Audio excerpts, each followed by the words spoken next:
तो हमारी मेमोरी बढ़िया कैसे बने, एकदम एक्यूरेट। एक बार पेज देख लिया ना, कोई पेज देख लिया मैंने, वो पेज ऐसे कैसे मैं उसको लिख बना सकता हूँ, क्लीन और क्लियर ना, बुद्धि में कुछ है नहीं।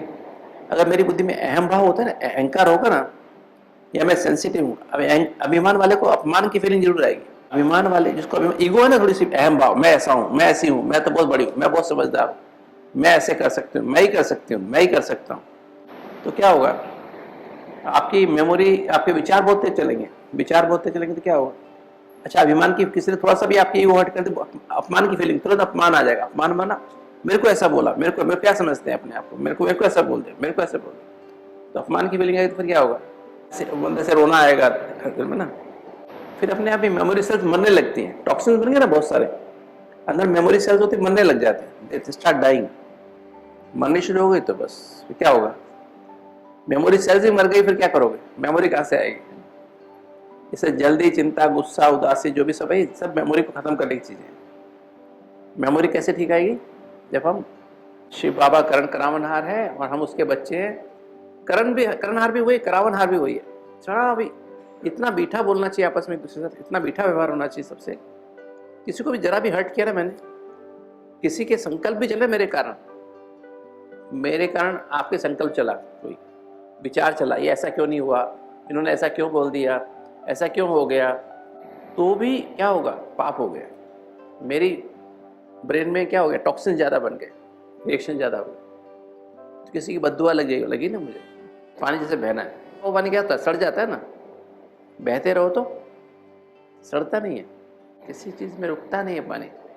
अगर सामने दीवार है ना, दीवार के नीचे से निकल जाता है, साइड से निकल जाएगा, वो रुकता नहीं है, बोलता नहीं कि मेरे को दीवार सामने क्यों है, ये पहाड़ सामने क्यों आ गया, कोई बात नहीं, साइड से रुकना। कभी कभी ये नहीं कंप्लेन नहीं करो, इसने मेरे को ऐसा क्यों बोला, इसने मेरे को ऐसा क्यों कहा, ये ऐसा क्यों करता है, इसने ऐसा क्यों किया, ये क्यों करते हो ना, इसलिए मेमोरी कम हो जाती है। अभी क्यों की बजाय क्या करो, फुल स्टॉप लगाओ, कुछ भी हो जाए फुल स्टॉप लगाओ, और अपने सत्य में टिके, परम सत्य बाप से कमांड हो, मेमोरी तो कैसे होती जाएगी। सुबह 4 से 5 पावरफुल याद करो, जैसे लवलीन स्थिति होनी चाहिए, अमृत वाला कभी मिस नहीं होना चाहिए, 45 के 45 मिनट बाबा की गोद में समाये रहो, ऐसी स्थिति होनी चाहिए। कोई थप्पड़ भी मार दे ना आपके चेहरे पे, मुक्का भी मार दे, तो भी फील नहीं होना चाहिए। गाली दे, अपमान करे, कुछ भी करे, कितना भी करे, वो जो मैं बोऊंगा वो काटना पड़ेगा मुझे, मैं बोऊंगा मैं काटना पड़ेगा, वो कोई और बोलेगा तो वो काटना पड़ेगा। और उसके लिए भी शुभ भावना हो, ये नहीं कि इसने बुरा किया तो इसका बुरा हो, नहीं, मुझे नहीं करना। मुरली सुननी नहीं है हमें, जो ये होमवर्क है हमारा, शाम तक मुझे ऐसा बन जाना है। कितने % मार्क्स आते हैं मेरे, 100 में से 50 आते हैं, 40 आते हैं, 80 आते हैं, ये मुझे देखना है ना, मेरे कितने मार्क्स आए, मैं फर्स्ट क्लास फर्स्ट आया कि 90% से ऊपर मार्क्स आए, 75% आए, 60% आए, 50% आए, कितने मार्क्स आए, ये देखना होगा ना। नहीं, अभी मेरा डिसाइड हो जाएगा भविष्य, मैं महाराजा बनने वाला हूँ, राजा बनने वाला हूँ, कि नौकर चाकर बनने वाला हूँ, दास दासी बनने वाला। अभी ये डेली की मुरली मुझे डिसाइड कर देती है कि जो बाबा ने आज कहा, मैंने उससे कितना आज्ञाकारी बना, कितना वफादार बना, कितना ईमानदार, कितना फरमान, तो मेरा नंबर फिक्स होता जाता है राजधानी में। आज बाबा चंडिका बता ना, चंडिका देवी कौन, जो सच्चा समाचार बाप को नहीं देते हैं, अपना चार्ट नहीं रखते हैं, अभी पुराने वही काम करते रहते हैं। बाबा कहते हैं ऐसे बच्चे कौन है, चंडिका देवी। मेला तो उनका भी लगता है, पर कैसा मेला लगेगा, शक्ल कैसी है चंडिका देवी की। देखिए, मैं आप सबके सामने एक चीज रखता हूं, अभी हम लोग यहाँ पर आए ना, हमें अपना जीवन बदलना है। परफेक्ट कौन बन सकता है, जो दादी प्रकाशमणि थी वो बताती थी क्लास में, कि अगर हमें सचमुच बाबा की श्रीमत पे चलना है, देवता बनना है, मनुष्य से देवता बनना है, तो हमें अगर एंजल बनना है या घोस्ट बनना है, ये हमारे अपने हाथ में है। अपना देवाभिमान इतना छोड़ना पड़ेगा, इतना तोड़ना पड़ेगा कि हमें, जैसे मैं आपको बताता हूँ, कुम्हार होता है ना, कुम्हार समझते हैं, जो बर्तन बनाता है ना, इसके मिट्टी के बर्तन बनाता है ना, मटका बनाता है, मटका गर्मी में बहुत आवश्यक है। वो क्या करता है, पहले मिट्टी लेके आता है, जहाँ भी मतलब मिट्टी, साफ मिट्टी होती है, उसको फिर क्या करता है, सुखा देता है, फिर उसको पीसता है, पीसने के बाद छानता है, पहले उससे छानता है, मोटी छन्नी से। मैंने देखा काम कैसे करते हैं वो लोग, फिर पतली छन्नी से छानता है, थोड़ी कंकर वगैरह, एक भी कंकर अंदर नहीं रहनी चाहिए। फिर पतली छन्नी से, फिर कपड़े से भी छानता है, मोटा कपड़ा होता है ना जो, उससे छानता है। फिर उससे उसको भिगोता है, ओवरनाइट भिगो के रखता है। फिर अगले दिन उसमें से चाक पे चढ़ाता है मिट्टी ना, गोले बना के चाक पे, फिर उससे बर्तन बनाता है। और बर्तन बनाने के टाइम पे क्या करता है, बाहर से सपोर्ट देता है, अंदर से थपकी भी देता रहता है ना, या बाहर से थपकी देता है, अंदर सपोर्ट भी देता रहता है। ऐसा ही हमारा जीवन है। हमको अगर हम सचमुच में ब्लॉकेज खोलनी है अपनी, या अपनी डायबिटीज़ ठीक करनी है, अपनी प्रॉब्लम को ठीक करना है, हमें नींद नहीं आती, हमें जो है प्रॉब्लम्स होती हैं, बहुत सारी समस्याएं आती रहती जीवन में, अगर हमारी स्थिति है तो हमें क्या करना पड़ेगा? कहीं ना कहीं अंदर कंकड़ हैं, किस चीज़ के? देहाभिमान के कंकड़ हैं, ईगो है अंदर, काम का अंश है, क्रोध का अंश है, लोभ का अंश है, मोह का अंश है। कोई अच्छा लगता है, कोई अच्छी लगती है, किसी का झुकाव हो गया है, किसी के प्रभाव में आ गए हो, किसी से टकराव हो गया। ये दुनिया में किसी भी एक व्यक्ति के प्रति लगाव नहीं होना चाहिए, किसी के प्रति झुकाव नहीं होना चाहिए, किसी का प्रभाव नहीं होना चाहिए, किसी का टकराव नहीं होना चाहिए पूरी दुनिया में किसी। जैसे मैं अपने आप को कहूँ ना, तो मैं अपने आप को सीने पर हाथ रख के कह सकता हूँ, मेरा इस दुनिया में किसी एक व्यक्ति से भी ना लगाव है, ना झुकाव है, ना किसी बात का प्रभाव है, ना टकराव। किसी के प्रभाव में नहीं हूँ, पहले था, पर धीरे धीरे लगाव, झुकाव, प्रभाव, टकराव खत्म कर दिया। यही सच्ची सच्ची पवित्रता है। तो हमें क्या करना पड़ता है, अपने अंदर सारा जो कंकड़, देखो मेरे अंदर कंकड़ है कोई, इतना बारीक पीसो अपने आप को, इतना बारीक पीसो तो क्या होगा, इतना बारीक पीसेंगे अपने आप को, देहाभिमान खत्म कर देंगे बिल्कुल, बहुत बारीक पीसेंगे। फिर छानना भी पड़ेगा, तो अंश तो नहीं कहीं पर कुछ, और छानने के बाद फिर उसको भिगोते हैं, और भिगोने के बाद फिर उसका चाक पर चढ़ाते हैं। मतलब भगवान तब हमको चाक पे चढ़ाएगा। कुम्हार जो होता है, कुम्हार कौन है? भगवान कुम्हार भी है। अगर थोड़ा मिट्टी में कंकर होगी ना तो क्या होगा, मटका बनाएगा, मटके में पानी रिसना शुरू हो जाएगा, उसकी मटके की कोई वैल्यू नहीं है, राइट? तो हमें अगर सचमुच में, हमें भगवान कब यूज करेगा, जब हमारे अंदर जरा भी अहम भाव नहीं, थोड़ा भी अहम भाव है ना, तो बाबा हमको यूज नहीं करेगा। मैं ये हूँ, मैं ये हूँ, मैं ये करता हूँ, मैं ये करती हूँ, मेरा ये है, मेरा इतना बड़ा मकान, मेरा इतना बड़ी चीज़, नहीं, कुछ भी नहीं। बाबा सब कुछ आपका है, तन भी आपका, मन भी आपका, धन भी आपका, और ये संबंध संपर्क, मेरा बेटा, मेरी बेटी, मेरी वाइफ, मेरा हस्बैंड, मेरे माँ, मेरे बाप, मेरे बहन भाई, सब आपके। मैं बस मैंने अपने आप को सरेंडर कर दिया, अब आपकी जिम्मेवारी है, जिसको संभालना संभालो, नहीं संभालना नहीं संभालो। देखो मेरा जब था ना, मैं जब यहाँ आया 15 अप्रैल 95 को यहाँ आ गया था, और 1 साल 1.5 साल के बाद ही मेरे छोटे ब्रदर की शादी थी, नहीं 3 साल के बाद शादी थी। तो मैं यहाँ पर आया, इतनी मतलब बाबा से इतना वो हो गया कि मैं अब छोटे भाई की शादी में भी नहीं है। कैन यू इमेजिन, मैं जबकि घर में बड़ा था, मेरे फादर की डेथ हो चुकी थी, तब भी नहीं गया। क्यों नहीं गया? नेगलेक्ट नहीं कर रहा था मैं अपनी ड्यूटी, मेरा अपना डिटैचमेंट अपने अंदर से पैदा हो रहा था कि मुझे अब, सपोज मैं चला गया ना, बनवास में चला गया, मैं घर छोड़ा, मैंने बनवास में चला गया, अब घर में शादी होंगी तो मैं बनवास छोड़ के उधर जाऊँगा क्या? इतने लोग हमारे शरीर में, घर में इतने, पिछले 29 साल में कितने लोगों ने घर छोड़ा, कितने शरीर छोड़ा, कितने लोगों की शादियाँ हुई, कितने बच्चे पैदा हुए होंगे, पता कितने क्या, किसी के उसमें नहीं गया, न मरने में न जीने में, किसी का कुछ भी हो, क्योंकि मैंने अपने आप को अटैच कर लिया। मेरी मदर ज्ञान में 68 से चलती थी, कहती बेटा अपने आप को एक तरफ लगा, ये नहीं कि एक पैर इधर एक पैर इधर, ये नहीं कर, बस बाबा को पकड़ ले। जब मैं यहाँ पर आया ना, मैं 15 तारीख को आया था, 15 अप्रैल को यहाँ पहुँचा था, 3 मई को मेरे फादर ने शरीर छोड़ा, 18वें दिन यहाँ आने के, और पिताजी ने शरीर छोड़ा, मैं दिल्ली गया, फादर के शरीर छोड़ने पर उनका संस्कार वगैरह हुआ। फिर अगले दिन पगड़ी बांधते हैं ना, पगड़ी समझते हैं, जिम्मेवारी की पगड़ी होती है ना, तो मेरे सिर पे बांध दी, तो मेरे सिर पे बांधी, तो मैंने क्या किया, मतलब मदर ने मुझे समझाया, बेटा तू ना अभी, तू यहाँ से निश्चिंत हो जा, तू बस बाबा के, उस घर वाले ने कहा, रिश्तेदार ने कहा तू तेरे को वापस नहीं जा सकते हो, यहीं रहना पड़ेगा, पिताजी चले गए तो अब तुम बड़े हो, तुम्हें जिम्मेवारी संभालनी पड़ेगी। मदर ने मेरे को सपोर्ट किया, दान दी हुई चीज़ वापस नहीं लेते। क्या बोला, एक बार दान दे दी ना, उसको वापस नहीं लेते। हमने तेरे को बाबा को दे दिया ना, अभी हमको तेरे को वापस नहीं चाहिए। हम जैसे भी भूखे रहेंगे, जो भी होगा, जो तकलीफ होगी, जो भी हम सह लेंगे, पर तू मेरे को भेज दिया। लगन पक्की होनी चाहिए ना, जोड़ पक्का होना चाहिए। कौन सा वाला? फेविकॉल का जोड़ नहीं, कौन सा जोड़ना चाहिए? पक्का जोड़ना चाहिए। चलिए अभी मैं आपको टिप्स बता देता हूँ। एक तो मैंने बताया क्या, सबसे पहले टिप क्या बताई, क्या छोड़ना है। देखो मेरा चार्ट तो ये वाला है जो आपको चार्ट दिया ना मैंने।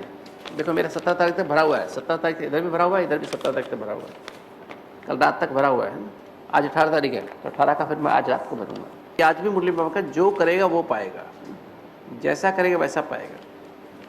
हमें करना है, बिना करे कुछ पैदा कुछ भी मिलेगा नहीं। 3 चीज़ों पर आधारित है, व्यवहार, आहार और विहार। व्यवहार हमारा कैसा है? व्यवहार हमारा आसुरी व्यवहार है। आसुरी माना काम, क्रोध, लोभ, मोह, अहंकार वाला व्यवहार है। और हमारा आहार भी आसुरी है। माना आसुरी माना जो आहार आलस और चिंता, गुस्सा पैदा करे।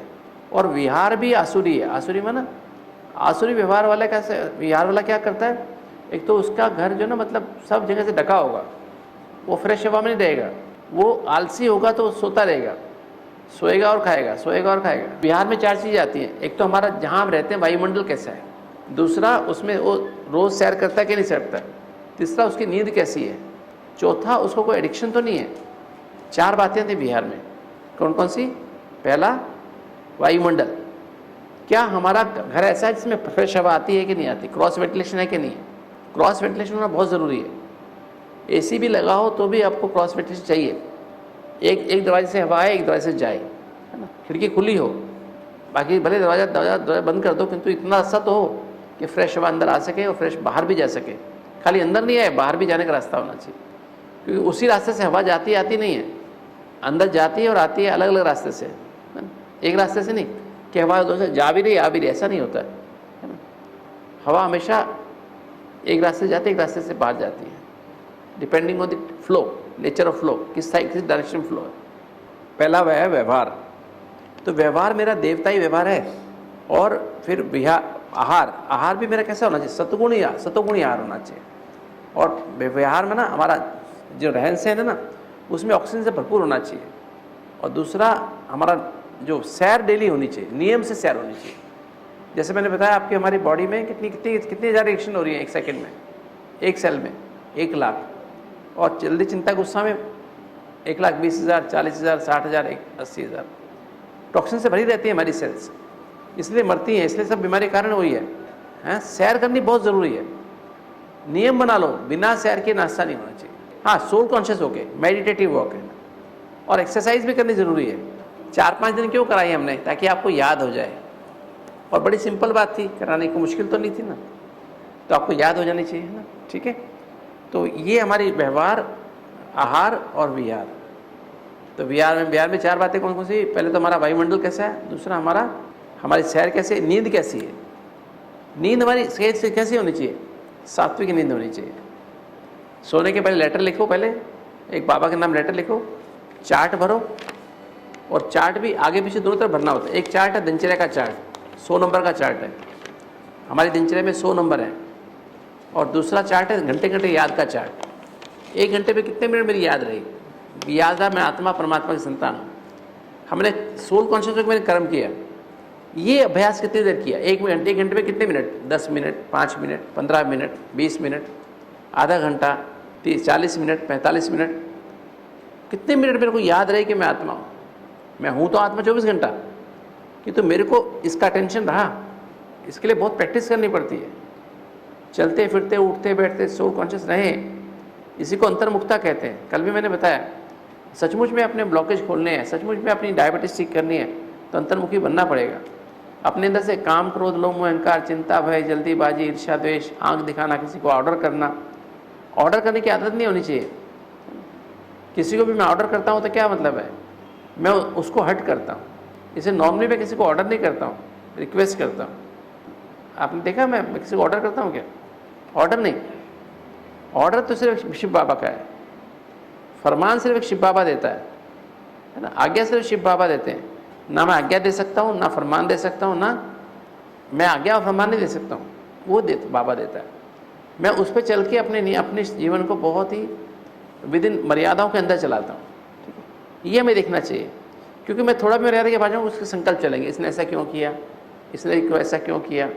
एक चीज़ मैं और बताता हूँ, एक चीज़ मैं आपको बहुत अच्छी बात बताता हूँ कि हमें अपने से जो बड़े हैं ना, उनसे कैसा व्यवहार करना चाहिए। आज्ञाकारी का मतलब क्या होता है, ये भी मैं आपको बताता हूँ। हमें ध्यान रखना है कि राजयोगा मेडिटेशन हमारी सेंट्रल चीज़ है। सेंट्रल में ना जीवन का केंद्र बिंदु, बीच में राजयोगा मेडिटेशन है, और साथ में उसके साथ साथ क्या है, उसके साथ आसपास डाइट है, फिर एक्सरसाइज है, फिर प्रॉपर नींद है। मतलब अगर हमारा सारे जीवन का लाइफस्टाइल क्या है, Rajyoga meditation, Rajyoga meditative life है। राजयोग बेसिक चीज़ है। मैं अपने को आत्मा समझ के परमात्मा से कंबाइंड रह के और अपने आप को निरंतर फोकस एकाग्र रखूँ इसमें, मैं आत्मा परमात्मा की संतान, उससे कंबाइंड रहूँ, इसमें एकाग्र रहूँ। मेडिटेटिव माना फोकस, कंसंट्रेट, और मेडरी माना हीलिंग, हील टू हील। मैं अपने आप को हीलिंग करता, बुद्धि की, मन की, संस्कारों की, और किसकी, बॉडी के एक अंग की मैं हीलिंग करता।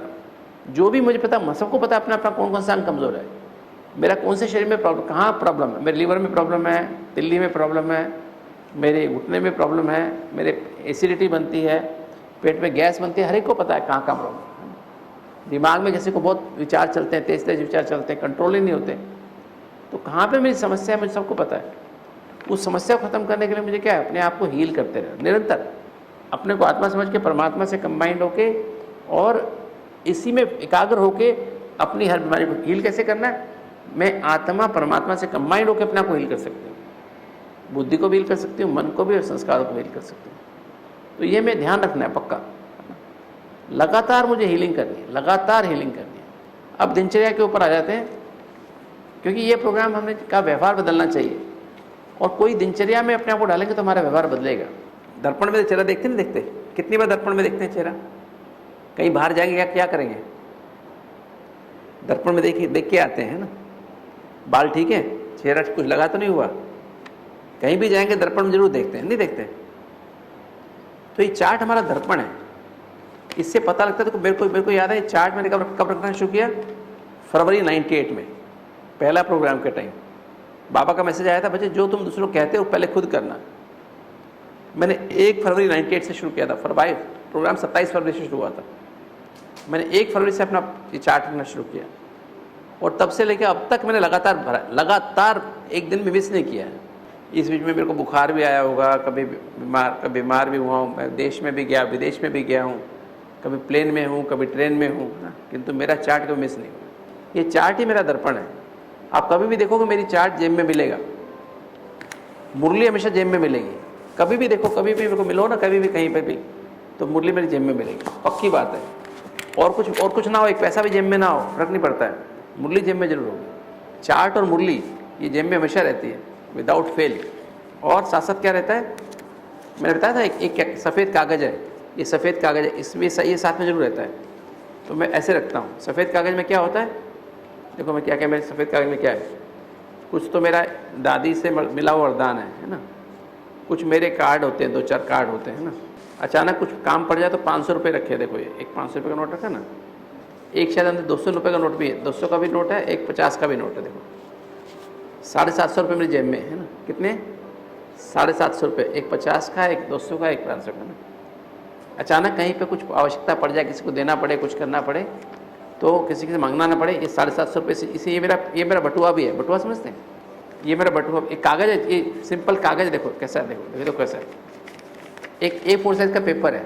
जो पेशेंट ऑनलाइन पेशेंट है उनके अपॉइंटमेंट लिखी हुई है ना, तो मेरा मल्टीपर्पज़ का, तो ये इस पर पेशेंट की अपॉइंटमेंट लिखी है, जो डेली की अपॉइंटमेंट्स होती है ना, तो इस पर मुझे पेपर, मेरी जो बहन है ना, सेक्रेटरी बहन है, वो लिख के देती है, डॉक्टर साहब ये सर ये पेशेंट के आज आपको देखने, तो ये इस पर लिखी हुई है। फिर मेरा इसमें मैं क्या करता हूँ, इसमें 500 रुपये डाल दिए कोने में, कहाँ डाले भाई, यहाँ डाल दिए, ठीक है। इसमें 2 जेब होती हैं, एक 2 जेब, ये बाकी जेब नहीं होती, ये 2 जेब है। एक तो ये फोल्ड बन जाता है ना ऐसे, इसमें आराम से सेफ रह सकता है, गिरेगा नहीं। फिर ये कार्ड वगैरह है, ये इसमें एक स्लोगन है, ये यहाँ डाल दिया, ठीक है।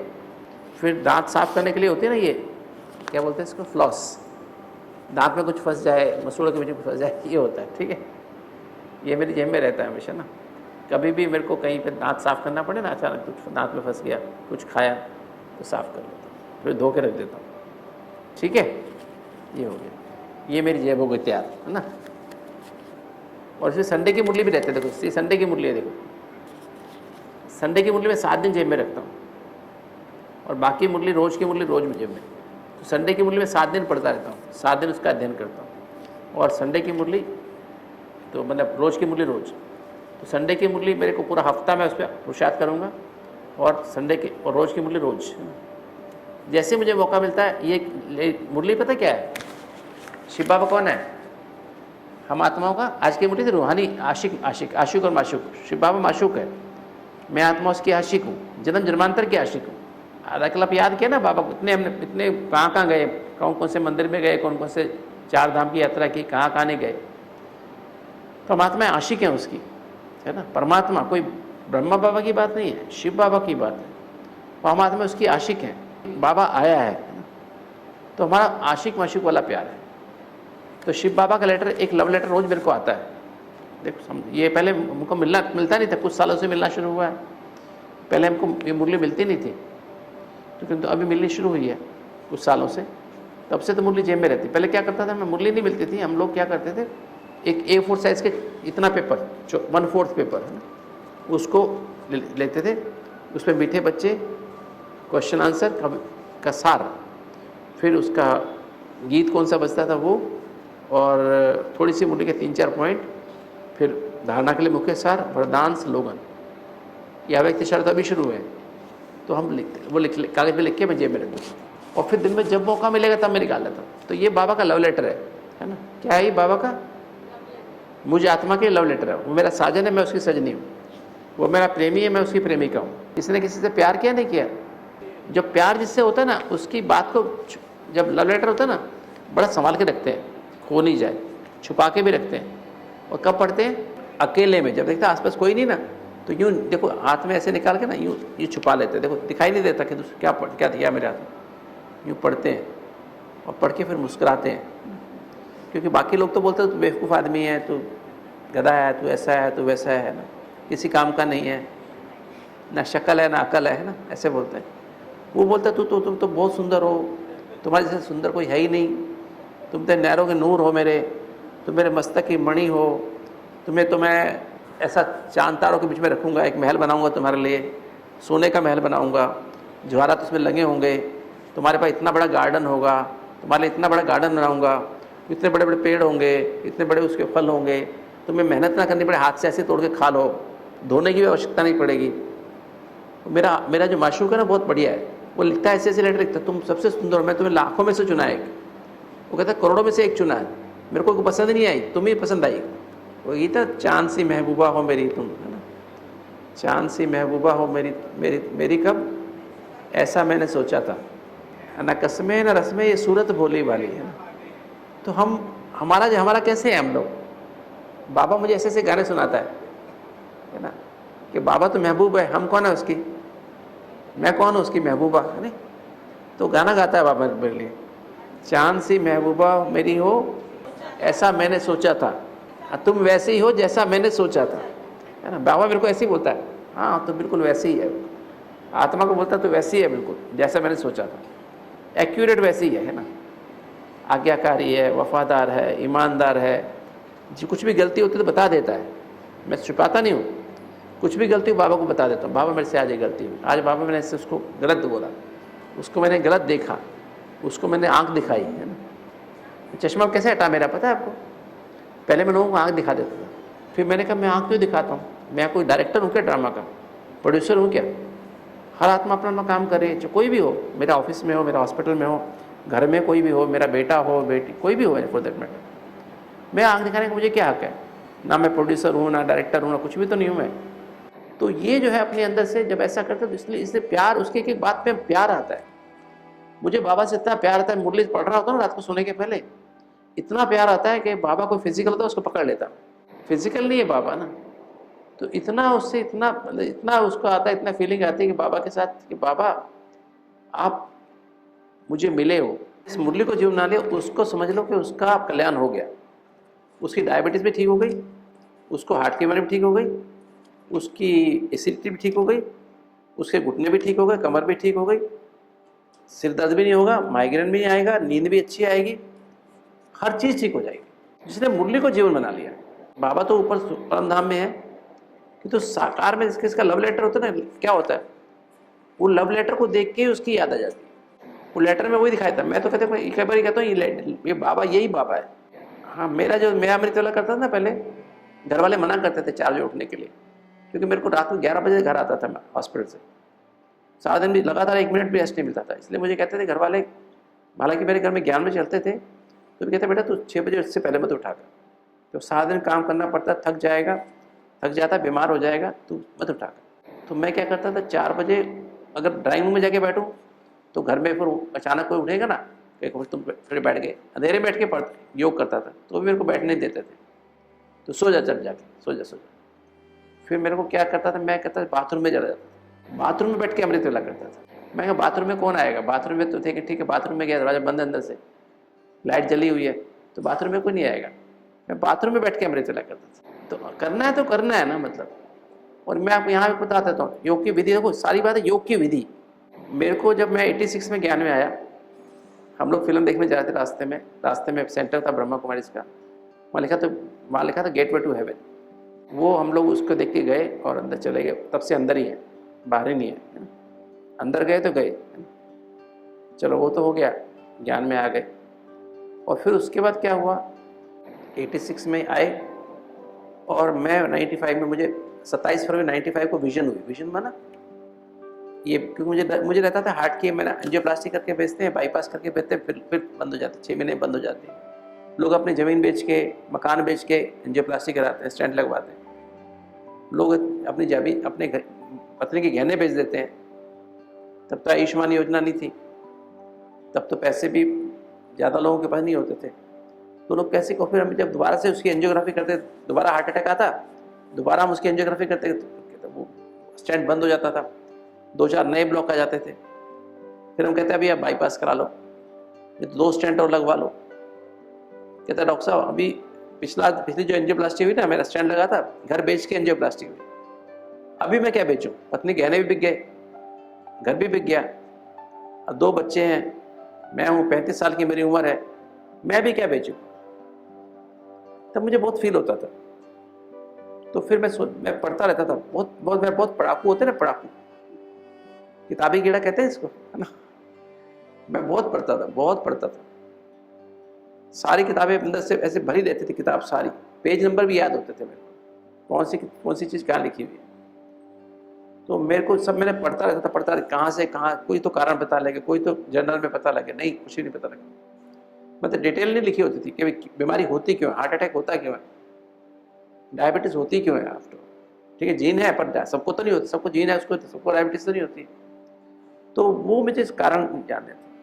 तो फिर 27 फरवरी 95 को बाबा ने मुझे विजन दिखाई। विजन माना साक्षात्कार, अमृत वेले के बाद कराया कि बच्चे ये बीमारी इस तरह से होती है, ब्लॉकेज यूँ होता है और ऐसे खुलेगा, फला बीमारी ऐसे होती है, इसके कारण से होती है।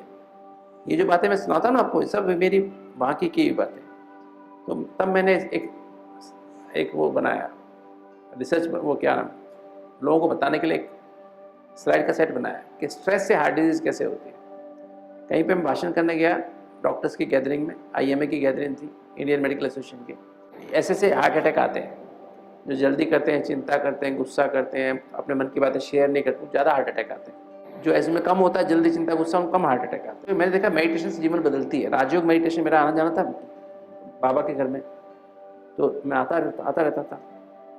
मेरा देखो ये था, नियम था, जब से 91 से अस्पताल बना, 91 से लगभग हर दूसरे तीसरे महीने में आ जाता था। 94, 95, 92, 93, 94, तो मेरी इनकम बहुत थी। तो मैं देखता था कि मैं यहाँ पर आता, 10 दिन के लिए मैं आता था। मतलब सपोज हॉस्पिटल से फ़ोन आ गया, फला डॉक्टर चला गया, आप आ जाओ। पहली बार जब मुझे फ़ोन किया ना, प्रताप भाई को जानते हैं, डॉक्टर प्रताप मिड्डा, अभी आए नहीं इस बार, वो मुझे फ़ोन किया कि डॉक्टर गुप्ता आप आ सकते हो क्या, परसों पहुँच सकते हो क्या। मैंने कहा मेरी तो 1 महीने की अपॉइंटमेंट पहले से बुक होती है, मुझे कम से कम 15 दिन पहले बताओ, महीना पहले, तब तो मैं प्लान करूँगा, कैसे आ जाऊँगा। ओपीडी भी होती है, पेशेंट दाखिल भी है अस्पताल में, अपॉइंटमेंट पहले से महीना भर के बुक होती है। तो उसने कहा ठीक है, मैं नेक्स्ट टाइम आपको पहले टाइम देख के बात करूँगा, पहले बता दूँगा। मैंने कहा मुझे बताएंगे तो जरूर आऊँगा, कभी मना नहीं करूँगा। फिर थोड़ी देर मेरे को ख्याल आया कि अगर मुझे मौत आ जाए या मेरा एक्सीडेंट हो जाए या बुखार आ जाए तो बीमारी आ जाए तो मैं क्या बोलूँगा उसको कि पहले अपॉइंटमेंट लेके आते ना, 1 महीना पहले बता देता कि मैं अपनी अपॉइंटमेंट सेट कर लेता, 15 दिन पहले बता देते, अपॉइंटमेंट सेट कर लेता। पूछ के तो कोई चीज़ नहीं आएगी। और भगवान के घर से बुलावा आया और मैं कह रहा हूँ तुम मेरे को पहले अपॉइंटमेंट पहले मुझे बताते, महीना पहले। तो तुरंत फ़ोन किया मैंने, नहीं मैं आ रहा हूँ, मैं पहुँचता हूँ, परसों सुबह पहुँच जाऊँगा। और रिजर्वेशन तो उस समय मतलब बड़ी मुश्किल से मिलती थी, ट्रेन कम थी, तो मैं जनरल डब्बे में बैठ के पहुँच गया। जनरल डब्बा मतलब 126 रुपये की टिकट आती थी उसमें, दिल्ली से आश्रम एक्सप्रेस की टिकट थी 126 रुपये की, वो टिकट लेके पहुँच गया, जनरल डब्बे में बैठ के पहुँचा। और फिर मैंने ये बोल के आया कि मुझे सुबह 12 बजे से पहले फ़ोन कर देना, मैं कैसे भी करके मैं जो है अगले दिन सुबह पहुँच जाऊँ। और फिर कितनी बार मैं ऐसे आया, 10 दिन के आसपास मैं रहता था यहाँ पर आकर के, 8-10 दिन जैसे भी आवश्यकता होती थी। और 8-10 दिन मैं रहता था, इतनी मतलब जो हॉस्पिटल में सेवा करता था, पांडावन में पेशेंट देखता था। मैं लगभग जब भी आता था, कभी 5,000 कभी 6,000, आना जाने में किराया 500 तो किराया खर्च हो जाता था। और प्लस मैं हमेशा 5-6 हज़ार डाल के जाता था भंडारी में, बाबा की भंडारी में उस समय। और मैंने देखा 10 दिन मैंने काम नहीं किया, 5-6 हज़ार मैंने बाबा की भंडारी में खर्च किया, अपना भाग्य बनाया। और मैं देखता था कि उस महीने जिस दिन मैंने 20 दिन काम किया सिर्फ, और 20 दिन में से मुझे पता है मैं कितने दिन काम करता, हफ्ते में 2 दिन काम नहीं करता, थर्सडे और संडे, थर्सडे संडे 2 दिन में काम नहीं करता था, 5 डेज ए वीक मेरा काम, 2 दिन में घूमता था, मतलब मेडिटेशन का। थर्सडे मैंने बाबा का दिन रखा हुआ था, संडे मेरा अपना दिन था, तो मैं 2 दिन छुट्टी रखता था अपने हॉस्पिटल से। तो मैंने देखा मैं जिस हफ्ते यहाँ पर 10 दिन लगा के गया, उस दिन मेरे लगभग समझो 16 दिन बचे, या समझो 16 दिन बचे। उस 16 दिन में मेरी इनकम जो होनी होती थी, कितनी होनी होती थी, जो मेरी 20,000 होती थी, 25,000 होती थी, मेरे 16 दिन में मेरी इनकम 30,000 हो जाती थी। तो नुकसान हो फायदा हुआ बताओ? वैसे इनकम मेरी कितनी हो रही है 25,000, वो कितनी हो गई वहाँ पर 30,000, खर्चा भी निकल गया और 30,000 रुपये इनकम भी हो गई। तो फायदा हुआ नुकसान? और लोगों को लगा डॉक्टर साहब बिजी रहते हैं, कोई कहीं सेवा में करने जाते हैं, कुछ करने जाते हैं। और मेरा अचानक ही बोल देता था, अचानक ही फ़ोन आया, अचानक चला गया। और जनरल क्लास के डब्बे में बैठ के जाता था, टिकट तो मिलती नहीं थी, जनरल क्लास के डब्बे में बैठ के जाता था। कभी मैंने ये नहीं कोशिश की मैं दूसरे डब्बे में जाके बैठ जाऊँ, 3 टायर स्लीपर में बैठ जाऊँ या उधर वाले, नहीं, कभी नहीं कोशिश। आराम से टिकट ली, आके बैठ के आराम से बैठ के आ गया। और मैं देखा आराम से बैठने की सीट मिल जाती थी, हालांकि बहुत भीड़ होती है जनरल क्लास के डब्बे। मैं कम से कम 10-12 बार तो आया हूँ जनरल क्लास के डब्बे। बाबा ने कहा और मैं आया, मैं तो ये नहीं कहा ये बाबा घर से बुलावा आया और मैंने कुछ भी हो चाहे कितना अर्जेंट काम हो, मैं अपना हॉस्पिटल में फ़ोन कर देता था, रिसेप्शनिस्ट को बोल देता था कि मैं बिज़ी हूँ, मेरे को अचानक काम आया, मेरे पेशेंट आप बता देना जब पेशेंट अपॉइंटमेंट है कि डॉक्टर साहब अचानक चले गए, किसी और को दिखा लो, नहीं तो 10 दिन के बाद आएंगे तब आप। और मैंने कहा मेरे पेशेंट टूटते नहीं थे, टूटते में ना किसी और के वजह नहीं जाते थे, वही दवाई 10 दिन और खा लेंगे और फिर मैं 10 दिन के बाद आऊँगा तो फिर, बल्कि पेशेंट और बढ़ जाते थे, कम नहीं होते थे। तो कभी भी मैंने देखा बाबा के घर में हम आते हैं ना, सेवा करते हैं, हमेशा फ़ायदा होता है और बाबा आपको और भर देता है। आप बाबा घर में कंट्रीब्यूट करते हो ना, बाबा आपको 10 गुना ज़्यादा देते हैं। क्योंकि ये सब जो चीज़ें बनती है ना, ये सारे हॉल बने, रूम्स बने, फैसिलिटीज़ बनती हैं, क्या पैसे से बनती है ना, मेंटेनेंस भी पैसे से होती है। तो हम किसी का एहसान क्यों लें? ये भी दान का पैसा है ना, किसी ने दान दिया तभी तो बना होगा, हम उनका एहसान क्यों लेंगे? हम कंट्रीब्यूट करते थे, हम रहते थे, हम कंट्रीब्यूट करके जाएंगे, खा के पी के जाएंगे। और मेरे को तो रोना आता था जब वापस जाता था। तो 95 में जब बताया, जब मेरे को साक्षात्कार हुआ और फिर मैंने बाबा को ये किया, उसके बाद एक भाषण किया, मैंने कहा राजयोग मेडिटेशन से बदल सकता है। बीमारी अगर जल्दी चिंता गुस्सा से बढ़ रही है तो अगर हम मेडिटेशन करें, शांति प्यार खुशी आएगी तो बीमारी रिवर्स हो सकती है। मैंने किसी क्लास में कहा, लेक्चर में कहा, वो एक DRDO साइंटिस्ट में था, DRDO साइंटिस्ट ने डॉक्टर कलाम को जाके बताया, उनके नज़दीक था वो, कि डॉक्टर साहब एक डॉक्टर है एस्कॉर्ट्स का, वो ऐसा बोलता है कि वो बीमारी को ठीक कर सकता है, ब्लॉकेज खोल सकता है। हालांकि मेरे पास प्रूफ तो था नहीं, मेरे पास कोई प्रूफ नहीं था कि मेरे ब्लॉकेज खुलेंगे, कि तो मैंने सोचा भी राजयोग से स्वभाव बदलेगा तो ब्लॉकेज भी निकल जाएगा। मैंने एक हाइपोथेसिस बना लिया ऐसा। मेरे को डॉक्टर कलाम ने, मैं 6 मार्च को मैंने भाषण किया था, 9 मार्च को मुझे बुलाया गया। सैटरडे को मैंने भाषण किया था, 9 को मैं जाके मिला 1:30 बजे। वो किसी सभा में आए हुए थे, किसी का वो था, क्या कहते हैं ना, रिटायरमेंट था किसी का, फौज के बड़े ऑफिसर का रिटायरमेंट था, उसमें आए हुए थे। तो मैं वहाँ गया, जब उन्होंने बताया कि ऐसे ऐसे वो साइंटिस्ट है जो लेक्चर में आए थे, कहते डॉक्टर साहब ये सर ये डॉक्टर गुप्ता है, एस्कॉर्ट में काम करते हैं। तो इंट्रोड्यूस कराया, अरे doctor Gupta, I was waiting for you, मैं आपकी बहुत इंतजार कर रहा था, I was very eager to meet you, मैं आपसे बहुत मतलब मिलने का इच्छुक था। मैंने सुना आप राजयोग से, आप मेडिटेशन के द्वारा कह रहे हो मैं ब्लॉकेज खोल लूँगा, आप ब्लॉकेज खुल जाएंगे, इज इट पॉसिबल? मैंने कहा sir I am very confident, हो जाएगा, इट विल हैपन। क्योंकि मेरे 27 फरवरी को, मेरे को ऑलरेडी 27 की बात है, 9 मार्च की, 27 फरवरी को बाबा ने मुझे दिखा दिया था कैसे ब्लॉक खुलते हैं, कैसे होते हैं, कैसे खुलते हैं। मैंने कहा बाबा, मैंने कहा सर मैं कर सकता हूँ। कहते है अगर कर सकते हो तो रिसर्च बनाओ, रिसर्च प्रोजेक्ट बनाओ, आज ये गवर्नमेंट को दे देंगे और हम लोग, मैं I am with you, my whole DRDO is with you. मैं तो प्राइवेट डॉक्टर था, वो तो गवर्नमेंट थी, DRDO तो गवर्नमेंट है ना, गवर्नमेंट के जहाँ मिसाइल बनते हैं, बम बनते हैं, तो अब मैं आपका पूरा सहयोग करूँगा। तो मैंने रिसर्च प्रोजेक्ट बना दिया और वो बना के डॉक्टर साहब को दिखाया, डॉक्टर कलाम को। मैंने कहा ठीक है, बहुत बढ़िया बना, मिनिस्ट्री ऑफ हेल्थ को सबमिट कर दिया। अब सबमिट तो कर दिया, अब मेरे को अंदर से लगन क्या लग गई कि मेरे को यहाँ की दिल्ली में डॉक्टर त्रेन थे ना स्कॉट्स के, मैंने उनको बताया कि ऐसे से रिसर्च मैंने की है और डॉक्टर कलाम साहब से डिस्कस हुआ है, तो ये मुझे अभी करनी है। कहते हैं don't worry doctor Gupta, will give you all the facility, हम आपको सारी सुविधा दे देंगे और आप रिसर्च करो और आपको जो भी होगा ना हम आपको पूरा साधन देंगे। पर मेरे को लगता था ये तो बेकार जगह है, इतना फास्ट लाइफ है, इतने एम्बिशियस लोग हैं, इतना पैसा ज़्यादा कमाना चाहते हैं। अस्पताल में यही होता था, हम लोग यही करते थे, सीरियस है, पैसे नहीं है तो कहते ठीक है 1 महीने बाद आ जाना, पैसे अरेंज करके आ जाना, पैसे है तो हम तुरंत कर देते थे, नहीं है तो हम कहते थे जाओ। हर महीने मीटिंग होती थी, इतनी एंजियोग्राफी हुई, 100 एंजियोग्राफी हुई, कितने की एंजियोप्लास्टी की, 20 की, बाकी 80 की क्यों नहीं की? अच्छा 80 में से हमने क्या किया, बाईपास कर दिया, 18 कितने हो गए, 28 हो गए, बाकी 72 का क्या हुआ, एक एक्सप्लेनेशन देनी पड़ती थी। और वो चाहते थे हर पेशेंट की एंजियोप्लास्टी हो, या तो बाईपास हो या तो एंजियोप्लास्टी हो, तो लालच बहुत होता था, इंडस्ट्री थी, कॉर्पोरेट हॉस्पिटल था, तो मुझे बड़ा बुरा लगता था। पर मेरे को लगता था मैं ये तो माउंट आबू जाता हूँ, बहुत पीसफुल लगता है, शांति लगती है, खुशी लगती है। वहाँ के लोग कितने प्यारे हैं, किसी के अंदर ईगो नहीं है, सब प्यार से बात करते हैं, सबके सब इतने नम्रता से बात करते हैं। मैं वहाँ के लोगों की स्लेट तो, मन की स्लेट तो इतनी भरी पड़ी पहले से, काली स्लेट है, क्या लिखूंगा उस पर नई बात कैसे समझ आएगी?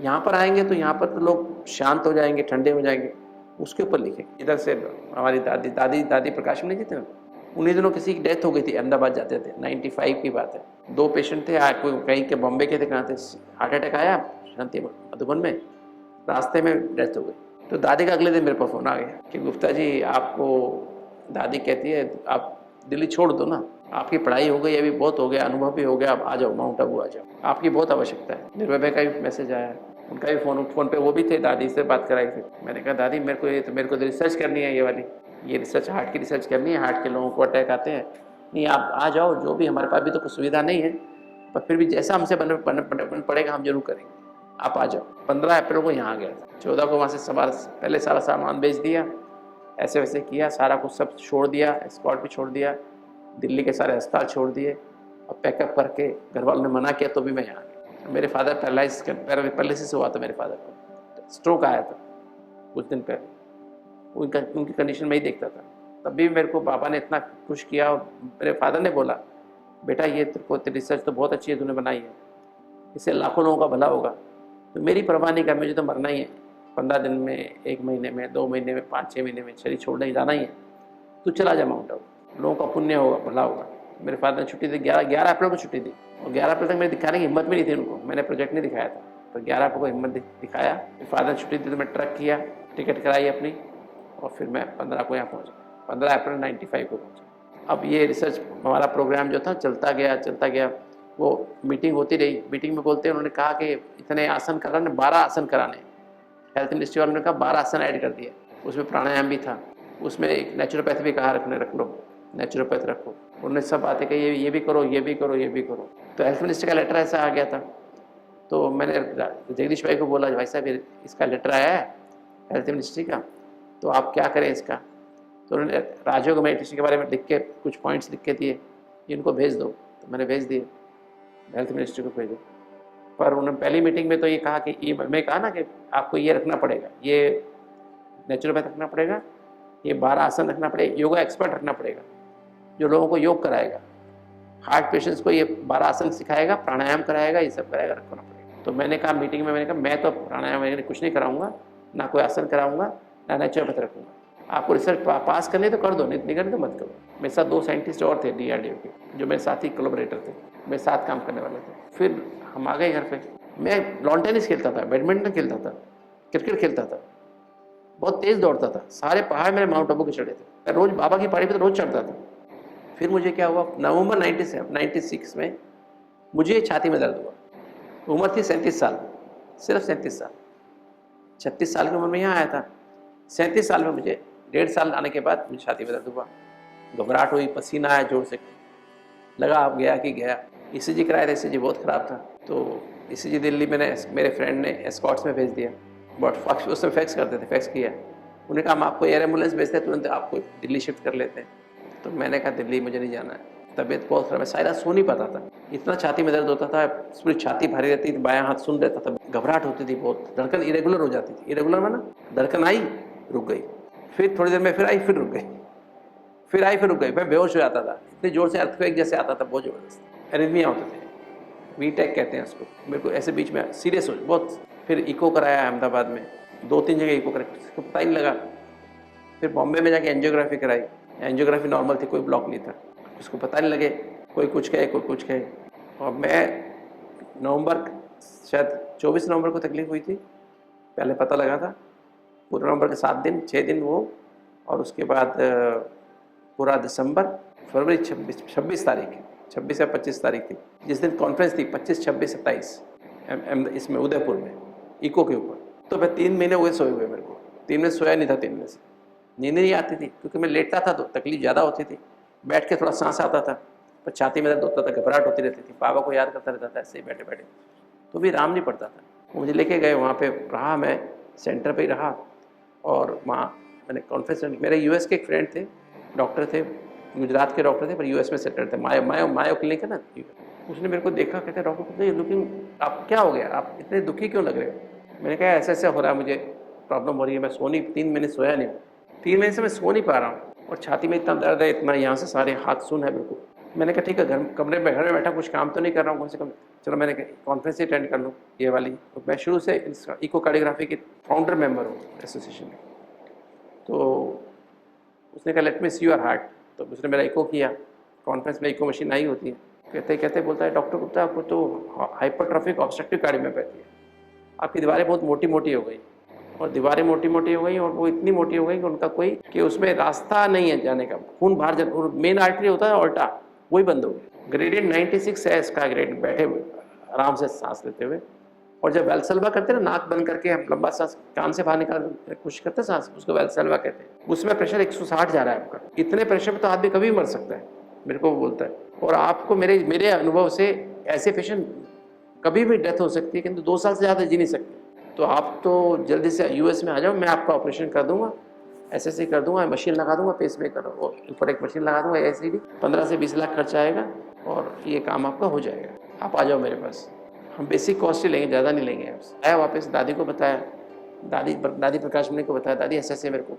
दादी कहती ठीक है, मैं मोहिनी बहन को बोल देती हूँ, मोहिनी बहन मतलब US की हमारी बहन है, इंचार्ज है, उनको बोल देती हूँ ऐसे मैं, कैसे गुप्ता जी आएंगे, इनका आपको कुछ चिंता करने की बात नहीं, पैसे की चिंता करने की बात नहीं, सब हो जाएगा, आप जाके और आप और बाला बहन जाओ, ऑपरेशन करा के आ जाओ। मैं दादी मैं तो ऑपरेशन लोगों के बंद करने के लिए आया था, ऑपरेशन अपना कराने थोड़ी ना आया था यहाँ पर। दादी कहती हाँ बात तो आपकी ठीक है, आप तो रिसर्च करने आए थे, हार्ट के पेशेंट को एंजियोप्लास्टी बाईपास ना करना पड़े, आपको क्या हो गया ये। तो दादी गुलजार पास में बैठी थी, गुलजार दादी को कहा कि, उन्होंने कहा, दादी उनको बोलती थी गुल आप बाबा से पूछ के आओ ना गुप्ता जी क्या हो गया, क्या करना चाहिए।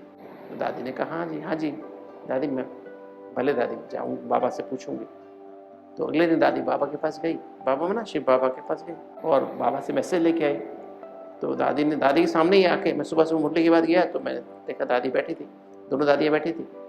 तो दादी ने कहा, बाबा ने कहा बच्चे को ये बीमारी अनुभव की अथॉरिटी बनाने के लिए, उसको अनुभव नहीं है, योग का अनुभव नहीं है, योग से कोई ठीक भी हो सकता है, तो उसको अनुभव की अथॉरिटी बनाने के लिए ये बीमारी। बच्चे को बोलना बच्चा खूब योग करे, योग का प्रयोग करे, 1 महीने बाद मुझे वापस रिपोर्ट करे। तो मैंने 1 महीने छुट्टी ले ली, अस्पताल से छुट्टी ले ली और मैं घर में जाके बैठ के खूब योग करने लगा। कमेंट्री लगा देता था और योग करता था बैठे बैठे। मैं सूक्ष्म वतन में जा रहा हूँ, परम धाम में। जब बाबा ने मेरे सिर पे हाथ रखा, ऐसे किया, ये हाथ पे ऐसे किया, जैसे हमारे भाई बहन करते हैं ना, योग कराते हैं, ऐसे किया, ये किया।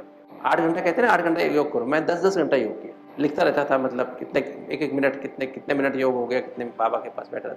तो अपने आप खूब दम लगाया, फ़ायदा कुछ नहीं हुआ, ना छाती में दर्द ठीक हुआ, ना घबराहट ठीक हुई, ना धड़कन ठीक हुई। वो ECG वैसा ही निकलता था। रात को ECG मशीन ऑक्सीजन लगा के सो जाता था, नींद तब भी नींद नहीं आती, सांस ही नहीं आता था, घबराहट होती थी। कह किसी को नहीं सकता था, कहूँगा तो लोग और डिस्टर्ब हो जाएंगे। हॉस्पिटल में कहता था, अस्पताल कहता है आप ही तो हार्ट स्पेशलिस्ट हो, हमारे यहाँ कौन हार्ट स्पेशलिस्ट। मैंने कहा ठीक है भाई, कोई बात नहीं, आप तो हार्ट की रिसर्च करने आए हो, आप तो ठीक कर सकते हो अपने आप। मैंने कहा अच्छा कर लेंगे। तो अब मैं 1 महीना बीत गया, कोई फ़ायदा नहीं हुआ। मैं दादी के पास गया, दादी कहते कैसे गुप्ता जी अब तो आराम है ना, आपने खूब योग किया। चार्ट दिखाया दादी को, दादी कोई चार्ट, इतना योग किया, आता चार्ट था ना, इतना योग। मैंने कहा दादी ठीक हुआ ना अभी। दादी कुछ ठीक नहीं हुआ, वैसे का वैसा ही है। 4 महीने को बिना सोए दादी के पास ही बैठती थी। मुरली के बाद दादी के पास ही आके बैठ जाती। फिर कहा जब बाबा से पूछो ना, अब बाबा 1 महीना पूरा हो गया, कोई फ़ायदा तो नहीं हुआ। बाबा ने कहा था अनुभव करो, योग करो खूब। फिर दादी अगले दिन फिर योग मैसेज लेके आई। दादी, मैं मुरली के बाद गया तो दादी कहते आप मेरे साथ, गुप्ता जी मेरे कमरे में आओ। फिर दादी मुझे अपने कमरे में ले गई और आप बेड पे बैठ गई, मुझे सोफ़ा था दादी कमरे में, कहते वहाँ में बैठ गया।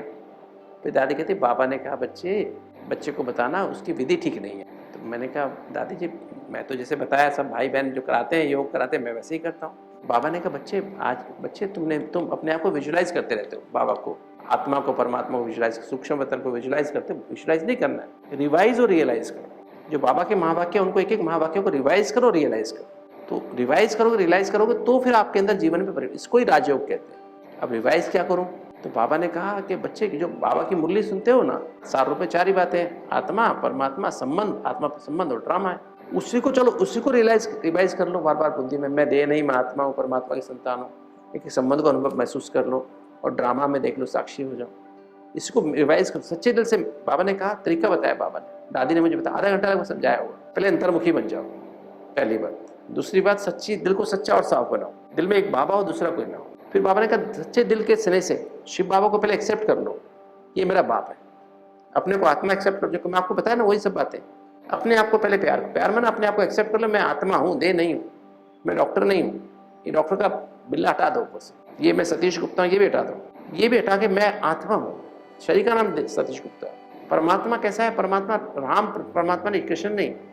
परमात्मा एक जैसे मैं ज्योति बिंदु, ऐसे ही ज्योति बिंदु, पावर हाउस है वो परम धाम में रहता है। उसको एक्सेप्ट कर लो। अभी वो ब्रह्मा के तन में आया, ये भी एक्सेप्ट कर लो।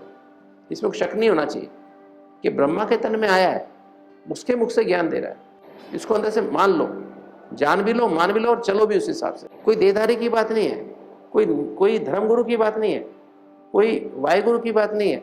एक परमात्मा नूर है ना, जो उस नूर को अंदर समझ लो कि यही है परमात्मा, पावर हाउस है। और तुम भी एक नूर हो और वो तुम्हारा बाप है। और तुम सच्चे दिल के स्नेह से क्या करो, उसके जो महावाक्य है ना उसको रिवाइज करो, मन ही मन में मनन करो, रिवाइज करो। मेरा माँ से बहुत प्यार था, तो माँ की बात एक एक बात याद आती है। ऐसे ही बाप की जो शिव बाबा कहता है उसकी एक एक बात याद आनी चाहिए। मेरे को ये कहा, मेरी माँ ने ये कहा था, मेरी माँ ने ये कहा था, मेरा बाबा ने मेरे को ऐसा कहा, मेरे लिए ऐसा कहा, मेरे बाबा ने मेरे को ऐसा कहा, मेरे बाबा ने मेरे को ऐसा कहा। ये मुरली क्या है? बाबा की एक एक बात है। ध्यान से एक बात को समझो और फिर सच्चे दिल की लगन से आत्मा और परमात्मा के गुह्यता में जाओ कि आत्मा कैसे यहाँ बैठ के सारे शरीर को चलाती है। आत्मा के 3 सूक्ष्म शक्तियां, मन बुद्धि संस्कार, और आत्मा के 7 ऊर्जाएं हैं, करंट है, 7 तक एनर्जी है। कैसे क्या कर्म चल रहा है, गहराई में उतर जाओ। कैसे आत्मा आती है, गर्भ में आती है, कैसे शरीर को बनाती है और कैसे शरीर डेवलप होता है, क्या क्या होता है। ये बाबा के महावाक्य थे। बाबा ने मुझे ऊपर से मैसेज भेजा, जो दादी मुझे बता रही थी। फिर परमात्मा गहराई में चले जाओ। परमात्मा कैसे ऊपर बैठ के बिना नीचे आए बांस में नीचे आता है ना, बाकी 4900 साल तो ऊपर ही बैठा रहता है। ऊपर बैठे बैठे सारा काम चलाता है। हर आत्मा का करंट ध्यान रखता है, हर आत्मा का पार्ट साक्षी रहता है। कुछ भी होता है बाबा सारे संसार को चला रहा है, प्रकृति के पांचों तत्वों को भी चला रहा है। कैसे चल रहे हैं, कितना साक्षी दृष्टा रहता है। कोई कुछ भी करे, आतंकवादी हो, चोर हो, डाकू हो, किसी को इंटरफेयर करता है क्या भगवान? नहीं करता है। बुद्धि फेर दे, बुद्धि भी नहीं फेरता है। ड्रामा की गहराई, इसकी गहराई में उतर जाओ, आत्मा परमात्मा गहराई में उतर जाओ। फिर क्या कहा, अच्छा जो आत्मा परमात्मा का संबंध तो है, और करंट कैसे खींचनी है, सीक्रेट क्या है, कैसे कौन करंट कब खींच सकता है? बाबा तो है, सागर तो है, किंतु मैं आत्मा करंट कैसे खींचूं बाबा से? राज ये है कि इसका जहां संबंध होगा ना वहां पे खींच सकते हो। बहुत प्यार का संबंध होगा ज्यादा खींच सकते हो, कम संबंध होगा क्या कम। परसों की मुरली थी ना, प्यार से बाप को याद करो तो करंट आएगी। तो जितना गहरा करंट, गहरी याद होगी उतना करंट खींच पाओगे, जितना गहरा प्यार होगा उतना ज्यादा याद होगी। तो ये बाबा ने बताया, बिना संबंध के ऐसे बोलो बाबा ये कर दो ना, मेरा ब्लॉक खोल दो ना। बाबा के पास गए, बाबा ने ऐसे कर दिया, ऐसे कर दिया, ऐसे ब्लॉक खोलेगा क्या? बाबा ने कहा मुझे व्यवहार बदलना चाहिए। तो बाबा ने कहा इस रहस्य को जानो कि बिना संबंध बनाए करंट नहीं गाएगी। उसको अपना बाप बना लो, माँ बना लो, टीचर बना लो, गुरु बना लो, बंधु बना लो, सखा बना लो, साजन बना लो, सर्जन। बाबा ही मेरा संसार है, मुझे इसकी एक की सुननी है, 10 लोगों की नहीं सुननी, 50 की नहीं सुननी है। तब से पहले मैं 10 लोगों की सुन लेता था, अभी उसके बाद मैंने कहा बाबा बस, एक मुरली, बाबा और मुरली बस, तीसरा कुछ भी नहीं। पहले मैं कई लोगों की क्लासेस सुनता था, इसकी सुन ली, उसकी सुन ली, उसकी सुन ली, कई लोगों की क्लास सुनता था, प्रभावित होता था क्लास से, क्लास कराने वालों से प्रभावित हो जाता था। उसने ये बोला, उसने बोला, बहुत उनको बहुत श्रद्धा रखता था उनके प्रति। हाँ, श्रद्धा तो अभी भी रखता हूँ, कि तो तब भगवान के प्रति श्रद्धा कम हो जाती थी नहीं। तो वो मेरी जो था ना बाबा के प्रति एकदम ऐसा। फिर कहा राज, मेरी हार्ट की बीमारी हुई क्यों मुझे, ये मेरी दीवारें मोटी मोटी कैसे हो गई, रास्ता बंद क्यों ऐसे हो गया, क्या राज है इसके पीछे? मैं बहुत सेंसिटिव था, बहुत इमोशनल था, ऊपर से किसी कुछ नहीं बोलता था। कोई मेरे को कुछ भी कर दे, मैं अंदर बाहर गुस्सा नहीं करता, अंदर रिजेंटमेंट पैदा हो जाए। रिजेंटमेंट ना समझते हैं, दबा हुआ गुस्सा, कुंठा हो जाती, कुंठा माना अंदर फील होता था किंतु, और किंतु बोलता किसी को कुछ नहीं था। बाहर से मैं सबको शो करता था कि मैं बिल्कुल कुछ भी नहीं है मेरे को, बाहर से प्यार ही प्यार, अंदर से दुखी हो जाता था, अंदर से अपने आप को बहुत परेशान हो जाता था। फिर बाबा ने कहा राज समझो कि बीमारी हुई क्यों, ये जो है कारण है, मेरे अंदर रिजेंटमेंट है, बचपन से रिजेंटमेंट है, छोटेपन से ही है। पिताजी बीमार थे, फिर घर में ऐसा हुआ, घर में यही हुआ, मैंने बहुत सहा, घर में ऐसा हुआ, सब किसी ने जो चाह बोल दिया, जो चाह कर दिया, फिर मैं चुप रहा, किसी को कुछ हर्ट नहीं किया किसी को भी। तो अंदर पर फील करता रहा और अंदर से पकता रहा। जीन पिताजी से मिला था, वो मेरे अंदर जीन जागृत हो गया, है ना, जीन जागृत हो गया तो मेरी बीमारी बन गई। ए और बी को क्या करो, गहराई में जाओ, सी को रहस्य में जाओ, करंट कैसे खींचनी है, और डी को ड्रामा को समझो। मेरे को डायबिटीज हुई क्यों, मैं मोटा क्यों हो गया, तो इससे और उसमें लगन में मगन हो जाओ। इस लगन में दिल की सच्ची दिल की लगन से करो और इसमें मगन हो जाओ।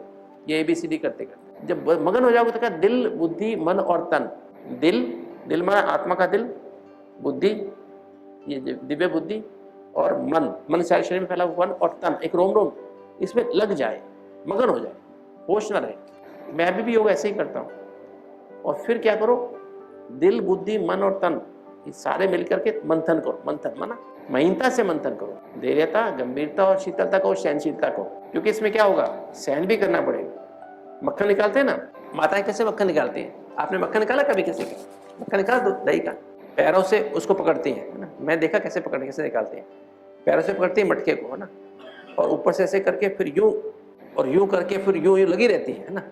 ये थोड़ी देर देखती नहीं है, ऐसे निकला नहीं, बकायदा उसको लगी रहती है, धैर्यता रखनी पड़ती है और गंभीर सीरियस में करना पड़ता है। ऐसे नहीं कि बस थोड़ा यूं कर लिया, नहीं, पूरा हाथों की एक्सरसाइज होती है, पूरा ना दम लगा के करते हैं। सहनशीलता, शीतलता, ठंडा, गरम दूध में, गरम दही में मक्खन नहीं निकलता, बर्फ भी डालनी पड़ती है तब जाके मक्खन निकलता है। तो उसमें दही में मक्खन तो है पर नजर नहीं आ रहा है। तो अपने अंदर ज्ञान में, इस मुरली में पवित्रता तो है, नजर नहीं आ रही, शांति नजर नहीं आ रही है, इसमें प्रेम नजर नहीं आ रहा, खुशी नजर नहीं आ रही, मेरे को महसूस नहीं हो रही। तो फिर क्या करोगे, जब ऐसे करोगे ना, मक्खन मंथन करोगे ना, दिल बुद्धि मन और तन चार लगा दो उसमें, एकदम खो जाओ, तब मक्खन अंदर से आएगा, फील होगा मैं आत्मा हूँ। किसी का दोष नहीं है, मेरा हार्ट खराब हुआ, किसी का दोष है क्या?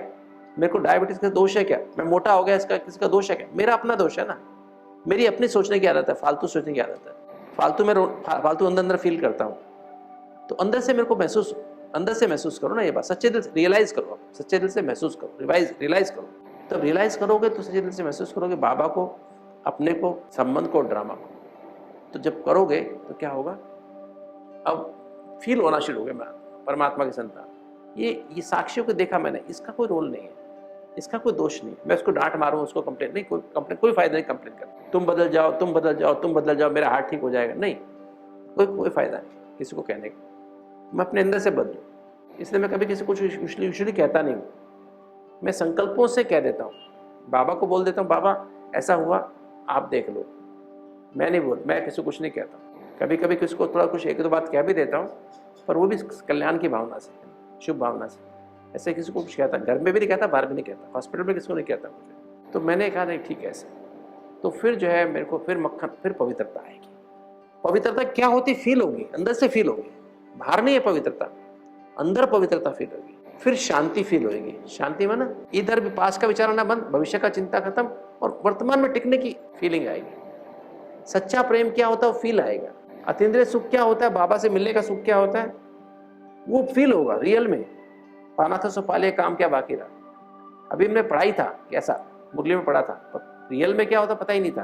अतीन्द्रिय सुख, आनंद फील होगा, लवलीन स्थिति आ जाएगी, सत्य को परखने शक्ति तीसरी आंख खुल जाए, क्या होगा, यथार्थ निर्णय कैसे होगा, पवित्रता में पक्के कैसे होंगे, भोजन में पक्के कैसे होंगे, निर्णय शक्ति में पक्के कैसे होंगे। बाबा और मुरली के अलावा बुद्धि कहीं जाएगी नहीं, कैसे होंगे। हट से पकड़ते थे, मुझे ये नहीं खाना है, मुझे ये नहीं करना है, मेरे को इधर नहीं देखना है, टीवी पे नहीं देखना, मुझे हट से कर, जबरदस्ती कर, हट योग करते थे। तो अंदर से महसूस होने लगा। फिर मैंने करना शुरू किया, जब बाबा दादी ने मुझे आधा घंटा बताया ना, ऐसे ऐसे करोगे पवित्रता आएगी, शांति, प्रैक्टिकल प्रेम, सच्चा प्रैक्टिकल सत्य एवं निस्वार्थ प्रेम क्या होता है, अतीन्द्रिय सुख आनंद क्या होता है, एक शक्ति क्या होती है अंदर महसूस होगी। और जब महसूस होगी ना, फिर क्या करोगे, रियल लाइफ में क्या होता है, एक होता है खाली भाषण करना, सोचना, कहना उसके बारे में, एक होता है रियल में खाना। महसूस पवित्रता क्या है, कितना अंदर से अच्छा लग रहा है, कितनी शांति आ गई, कितना प्रेम, सारे विश्व में हर आत्मा के प्रति कैसी फीलिंग आ रही है। कोई कुछ भी कर रहा है उसके प्रति भी प्रेम आ रहा है, सबके सारे विश्व में हर आत्मा अच्छी है, बहुत अच्छा पार्ट प्ले कर रही है, कोई गलत नहीं कर रहा है, किसी ने गलत किया ही नहीं, कुछ भी गलत नहीं हुआ है। खुद के प्रति भी प्रेम आएगा, मैं जो हूँ जैसा हूँ, यूनिक हूँ, एक ही तो मॉडल है दुनिया में, मेरे जैसा दूसरा कोई धरती पर बना ही नहीं है अभी तक, मैं ही तो एक अकेला हूँ, तो मैं यूनिक हूँ ना, ऐसा अंदर से फीलिंग आएगी। तो मतलब सारा मेरे को आठ शक्तियाँ फील होंगी। सिमरन माना मनन चिंतन मंथन, सिमरन माना फिर जो सुबह सुबह सिमरन किया ना, मंथन किया ना अमृत वेले, वो मक्खन निकला ना, वो सारा दिन खाते रहो माना कार्य करते समय उसको यूज करते रहो। पवित्रता को यूज करो, शांति को यूज करो, प्रेम, फिर रिकॉर्ड हो जाएगा, फिर रिकॉर्ड होगी शांति पवित्रता।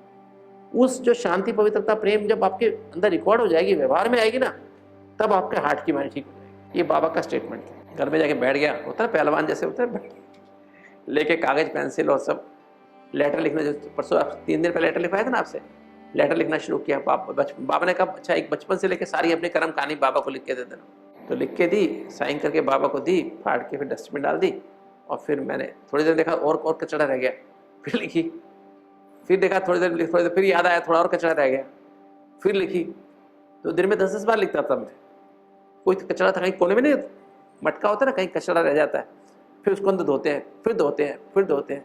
तो ऐसे में धोता रहता था सारा दिन। पागल नहीं होता, थोड़े पागल जैसे क्रैक हो जाता है, ऐसे वाला था।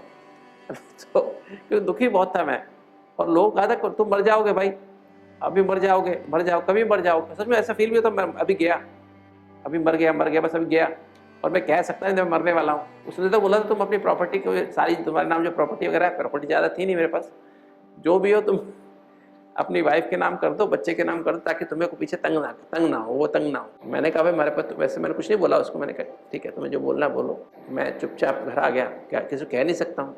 मैं घर वालों से दिल्ली छोड़ के आया, घर वाले भी थोड़े तो दुखी थे ना मेरे ख्याल, दुखी तो होंगे मन से।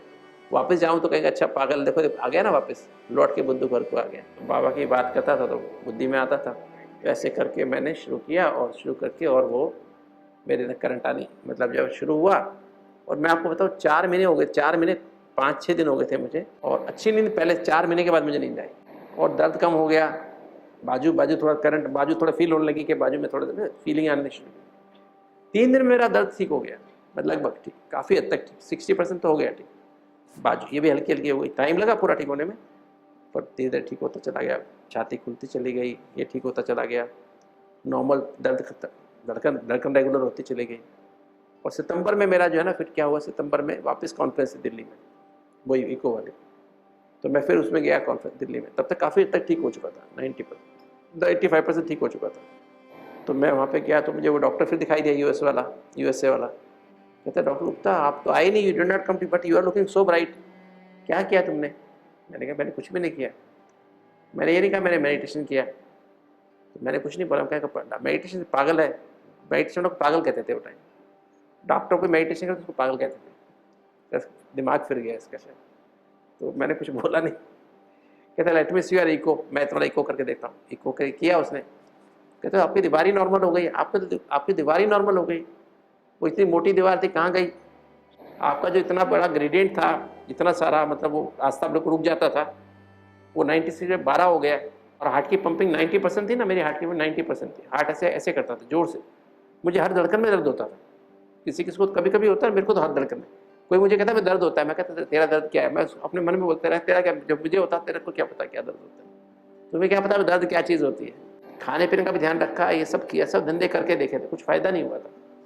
सारे काम के दवाई भी खा के देखे, कुछ फ़ायदा नहीं हुआ था। फिर बाबा ने जब ये किया ना, तो मेरा जो है ना हार्ट की पंपिंग, वो कहता है 65% हो गई। 60% नॉर्मल होती है ना, 65 हो गई थी, हार्ट आराम नॉर्मल हो गया था। कहते डॉक्टर तो व्हाट हैव यू डन? मैंने कहा कुछ नहीं किया, मैं तो जैसे आप गए थे, मैंने जाके अपने आप को, पैसे नहीं है मेरे पास, I don't have money, 15-20 lakh लाने के लिए मैं आपके पास आऊँ, मेरे पास पैसे नहीं है, टिकट के पैसे नहीं है, तो मैं कैसे आता? नहीं आया। अब भगवान ने कुछ कर दिया होगा, God must have done something. तो मैंने ऐसे बोल के उसे छुटकारा पा लिया। मैंने मन में सोचा शवासन माना, ये मर गया, ये मर गया, यहाँ से यहाँ मर गया, यहाँ मर गया, यहाँ मर गया, यहाँ मर गया, यहाँ पहुँच गए। मैंने कही तो राजयोग में तो हम कहते हैं यहाँ से मैं आत्मा, परमात्मा से सारे करंट बॉडी में करंट जा रही है, मैं चिंता, ये तो उल्टा हो गया। तो मैंने कहा सर हम ये शवासन तो नहीं कराएंगे, इंग्लिश में बोला, शवासन तो नहीं कराएंगे। कहते doctor Gupta you are very stubborn, बहुत जिद्दी आदमी हो तुम, हमारी एक नहीं मानते हो, हम आपको एक सिंपल सी बात करें वो भी आप मना कर देते हो, व्हाट इज दिस? मैंने कहा sir I have not completed my sentence, मैंने अपना सेंटेंस कंप्लीट, वाक्य मैंने कंप्लीट नहीं किया। मैंने कहा आप शवासन नहीं कराएंगे, हम शिवासन कराएंगे। वो कहता शिवासन क्या होता है? मैंने शिवासन माना हम अपने को आत्मा समझ के और परमात्मा शिव से कंबाइंड रहेंगे, निरंतर हम निरंतर शिवासन कराएंगे, निरंतर शिवासन। कहते निरंतर क्या होता है? मैंने कहा कंटिन्यूस करेंगे ना, श्वासोश्वास करेंगे। कहते श्वासोश्वास कैसे कर सकते हो, रो ऐसे आदमी सारा दिन लेटा रहेगा क्या? मैंने कहा शवासन नहीं कह रहा हूँ मैं, शिवासन कह रहा हूँ। चलते फिरते उठते बैठते हम उससे परमात्मा शिव से कनेक्ट रहेंगे। शिवासन हो गया नहीं हो गया? कहता है यू आर वंडरफुल, फिर उसने साइन कर दिया। तो ये कहानी है, इसी में सब कुछ समाया हुआ है, सारी बीमारी का राज इसमें समाया हुआ है, उसका सोल्यूशन भी इसमें समाया हुआ है। यही हमारी क्या बोलते हैं टिप है, टिप माना प्रैक्टिकल टिप है, ये चीज में जाके धारण करनी है। मैंने बीच में पहले नहीं बताई आपको, पहले बताई क्या? ये प्रैक्टिकल टिप है कि हमको क्या करना है। ये मुरली जो है ना, बाबा की मुरली, इसको जीवन बना देना, इसको जीवन बना दो, ये मुरली मय हो जाओ और व्यवहार ऐसा बदल दो, व्यवहार बदलेगा तो आहार अपने आप बदल जाएगा। अंदर मुख में क्या होता है, कड़वाहट, मन में कड़वाहट फील हो रही होती है, अरे यार ये भी ऐसा है, ये भी आई, ये भी ऐसी है, उससे दोस्ती की वो भी ऐसा ही है, वो भी धोखेबाज, ये भी धोखेबाज। अभी क्या होता है अंदर से कड़वाहट पैदा हुई, क्या करता है अंदर से दुखी हो जाते ना, फिर क्या ठीक है मरना तो है ही, खा पी के मरेंगे, अभी छोड़ो यार। तो फिर खाते हैं, पराठे भी खाते हैं, पकोड़े भी खाते हैं, समोसे भी खाते हैं, लड्डू भी खाते हैं, गुलाब जामुन भी खाते हैं, वही खुशी ढूंढते रहते हैं, ढूंढते ना, वो परवाह नहीं करते हैं, ठीक है यार अभी तो बस वो उसमें खा पी के और एक्सरसाइज करने को दिल नहीं करता है, उमंग उत्साह होता नहीं है अंदर शरीर में, है ना। फिर क्या करता है आदमी, बीमारी बढ़ती रहती है, पता ही नहीं लगता। खा पी के ना क्या होता है, डायबिटीज वाले रात में बाथरूम करने तो उठते हैं, अच्छा फ्रिज में कुछ रखा होता है सामान, कुछ गुलाब जामुन कुछ ना कुछ रखी होती है, लड्डू वड्डू टोली वगैरह, कब रात में जब खा ली ना चुपचाप, पता नहीं लगता उनको। वो कहेंगे पूछिए ना, वो आपने खाई क्या सुबह, रात को 4 रसगुल्ले रखे, 2 कहाँ गए, तो मुझे क्या पता कहाँ गए। वो खा के भूल भी जाते हैं, मेमोरी भी कम हो जाती है तो खा के 2 रसगुल्ले कहाँ गए पता ही नहीं। वो खा के अब 400 शुगर तो होगी ना, 500 शुगर नहीं होगी क्या। अब मेरे साथ में जब हम हमारे टोली मिलती है ना, जब हम मीटिंग होती है ना हमारी, तो उनको टोली में ना कुछ गुलाब जामुन होता है, कुछ ना कुछ है, साथ में भाई बैठे होते हैं मेरे साथ। अब उनको डायबिटीज़ है, वो मेरे पे दिखाने भी आते हैं, मैं उसको मना करता हूँ ऐसे मीठा मत खाया करो। वो क्या करेंगे, मैं इधर मुंह किया ना, इधर मुंह किया जरा सा मैंने, इधर मुंह किया स्टेज की तरफ, वो गुलाब जामुन अंदर। मैं कहूँगा भाई, अरे भाई ये तुम्हारा गुलाब जामुन कहाँ गया? कहते जी पता नहीं, वो साथ वाले ले लिया, उसके अंदर गया और कहेंगे साथ वाले ले लिया। अरे भाई तुम्हारा गुलाब जामुन तुम्हारे मुंह में गया, मैं कहूँ मुंह खोल के दिखा, अच्छा मुंह से बोला भी नहीं जाएगा उनसे, पता है कि मुंह में गुलाब जामुन है। मैंने मुंह इधर किया, वो पहले बार तो पहली बार तो मेरे पास बैठते नहीं है, क्योंकि उनको पता है कि अब बैठेंगे तो मेरे को दिखाने जाऊंगा, फिर डांटेंगे, डांटेंगे। मैं तो नहीं खाता, मैं तो पहले था प्लेट ही लेता हूँ, मैं कहता हूँ ले जाओ मेरे को नहीं चाहिए, कुछ तो ले लो। मैंने कहा मैं एक दाना उसमें से वो होती है ना नमकीन, एक पीस उठा लेता हूँ, एक पतला सा दाना होता है, क्या बोलते हैं उसको, सेवी, एक उठा लेता हूँ, ठीक है ओम शांति। मैं खाता नहीं हूँ, इसे बैठेंगे नहीं खाता, वो तो खा लेते चुपचाप। मैंने कहा भाई तुमने क्यों ली प्लेट? मैं बोल देता हूँ प्लेट क्यों ली, तुम्हारी तो डायबिटीज़ है, तुम्हारी तो हार्ट की बीमारी भी है, क्यों ली? कहते डॉक्टर साहब किसको दे देंगे ना, मेरा वो सेवाधारी है उसको दे दूंगा ना। वो खा खुद ही जाते हैं, सेवाधारी को भी दे देते हैं ना, खा खुद ही जाते हैं। तो थोड़ी देर में अपने आप ही खत्म, देखो प्लेट खाली, थोड़ी देर में खाली हो गई। तो ऐसा होता है मतलब। तो ये कारण ये है, जब तक अपने अंदर मिठास नहीं आएगी ना, जीवन में खुशी नहीं आएगी, पवित्रता, शांति, प्रेम, खुशी अंदर से नहीं आएगी ना, तब तक हट से कितने दिन कर लोगे, डर के कितने दिन कर लोगे, ज़्यादा नहीं कर पाओगे, मार खा जाओगे, जरूर मार खा जाओगे, थक जाओगे करते करते, दुखी हो जाओगे। तो आपको ही ध्यान रखना, अगर ठीक होना है तो अंदर से शांति, प्यार, खुशी पैदा करो। ये मुरली से पैदा होगी, ये पैदा होगी तो फिर प्रॉब्लम ही खत्म है। ना हार्ट रहेगा, ना बीमारी रहेगी, ना पेनक्रियाज रहेगा, ना कुछ भी नहीं रहेगा। मेरे पास एक हार्ट था, बड़ा तंग करता था, मैंने दे दिया, अब दे दिया तो प्रॉब्लम नहीं दिखता है ना, सुना। तो अभी हार्ट है ही नहीं मेरे पास ना, तो आपके पास भी मत रखो, हार्ट को मत रखो, पेनक्रियाज भी दे दो, दान कर दो आप, ठीक है, पक्का? यस, मुरली पढ़ के सोना होता है, ठीक है, ओके।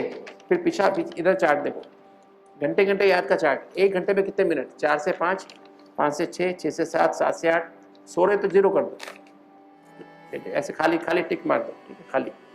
बाकी टोटल कर लो, फिर शाम तक कितने मिनट योग हुआ, है ना। उत्तम अवस्था रही, मध्यम, साधारण, कितनी कैसी रही, विचारों संबंध में पवित्रता रही, विचार शुद्ध आए, पवित्र शांति के विचार आए, प्रेम के, खुशी के विचार आए, और purity in thoughts and relationship, सम्मान में पवित्र आत्मा ये आया, भाव में पवित्र आत्मा, और संबंधों में संस्कार मिलन, संबंधों में मिठास, सच्चा प्यार, कितने % फील करते हो आप आपके अंदर है।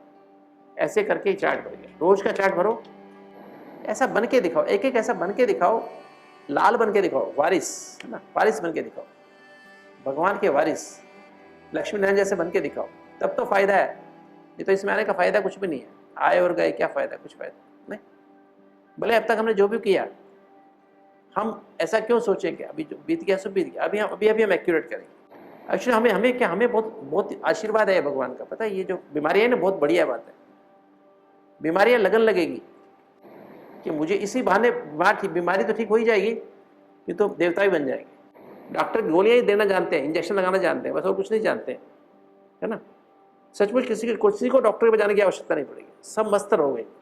डॉक्टर आपके पास आएंगे, हमारे दिल वालों के पास डॉक्टर आते हैं, पता है आपको, डॉक्टर पेशेंट भेजते हैं। हमारे दिल वाले बहुत अच्छी प्रैक्टिस कर रहे हैं, एक घर में 5-5, 6-6 पेशेंट रोज आते हैं दिखाने के वास्ते। ऐसे आपको डायबिटीज के क्लिनिक खोल लेना, सब डायबिटीज क्लिनिक नहीं। हम मिलते रहेंगे ना, ठीक है, मिलते रहेंगे, खुश रहना, कोई प्रॉब्लम तो शेयर करना।